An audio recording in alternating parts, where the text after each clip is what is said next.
अस्सलाम वालेकुम dear 10th class students. तो आज के इस लेक्चर में एक्सरसाइज 3.2 का मैं क्वेश्चन नंबर 3 और 4 करवाऊंगी। तो क्वेश्चन नंबर 3 ये है कि अगर y डायरेक्टली प्रोपोर्शनल हो x के, y 10 और x 4 दिया गया है। Find the value of x, x की वैल्यू फाइंड करें जब y 14 हो। तो पहले फर्स्ट जो लाइन है इसको देखते हैं कि y इसमें ये कहा गया है कि डायरेक्टली प्रोपोर्शनल है x के। डायरेक्टली का साइन हटाते हैं तो एक कांस्टेंट आ जाएगा k, तो इसको नाम दे देंगे इक्वेशन नंबर 1 का। अब इसमें यह कहा गया है कि y की वैल्यू क्या है, 10 है और x की वैल्यू 4 है। तो यहाँ पे इसको पुट कर देंगे ताकि हम k फाइंड कर सकें। y की जगह पे 10 आ जाएगा, k इसी तरह, और x की जगह पे 4 पुट कर देंगे। तो k फाइंड करना है, इस वजह से 10/4 आ जाएगा, क्योंकि k के साथ 4 था, मल्टीप्लाई था, इधर आके डिवाइड हो जाएगा। 2 2s are 4, 2 5s are 10। So therefore k की वैल्यू आ जाएगी इसके अंदर 5/2। k की वैल्यू 5/2 आ गई है। अब क्वेश्चन के अंदर ये कहा गया है कि find the value of x, x की वैल्यू फाइंड करें जब y की वैल्यू 14 हो और k की वैल्यू हमने फाइंड कर ली है, जो क्या होगी 5/2 होगी। तो अब इन सारी वैल्यूज़ को कहाँ पुट करना है, इक्वेशन नंबर 1 के अंदर, ताकि हम यहाँ से x फाइंड कर सकें। Put in equation number 1।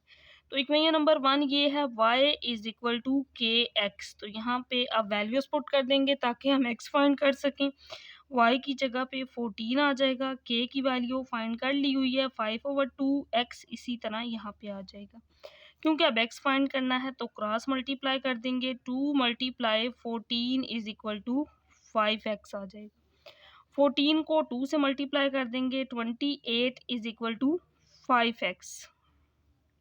तो यहाँ से अब x की वैल्यू निकाल लेंगे। 28/x के साथ 5 था, इधर आके डिवाइड हो जाएगा। तो क्वेश्चन के अंदर यही कहा गया था कि अगर y 14 हो तो फिर x की वैल्यू क्या होगी, तो x की वैल्यू 28/5 होगी। तो इसके बाद है क्वेश्चन नंबर 4। इसमें y ये कहा गया है कि y डायरेक्टली प्रोपोर्शनल है x के। तो हम डायरेक्टली का साइन हटाएंगे, एक कांस्टेंट आ जाएगा k, ये आ जाएगी इक्वेशन नंबर 1। अब क्वेश्चन में y की वैल्यू 28 और x की वैल्यू 2 है, जिसे यहाँ पे पुट करके हम k फाइंड कर लेंगे। फिर क्वेश्चन में ये कहा गया है कि y की वैल्यू फाइंड करें अगर x 7 और 10 हो। तो y, अब x की दो वैल्यूज़ हैं तो दोनों पुट करेंगे तो y की भी दो ही वैल्यूज़ आएंगी। तो पहले तो इसको देखते हैं कि y का गया है 28 है और x 2 है, यहाँ पे पुट कर देंगे 28 इस तरह, k और x की जगह पे 2 स्क्वायर, क्योंकि x का स्क्वायर था तो 2 का स्क्वायर ले लेंगे, 2 स्क्वायर होता है 4।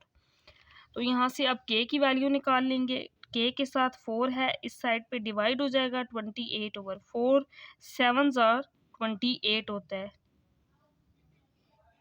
तो k की वैल्यू आ गई 7। अब क्वेश्चन का दूसरा पार्ट ये है कि find the value of y, y की वैल्यू फाइंड करें। y की वैल्यू फाइंड करें जब x क्या हो, 7 हो, जब x क्या हो, 10 हो। k की वैल्यू हमने फाइंड कर ली है जो कि 7 है। तो इन वैल्यूज़ को कहाँ पे पुट करना है, इक्वेशन नंबर 1 के अंदर। तो मैं यहाँ पे इक्वेशन नंबर 1 लिख लेती हूँ।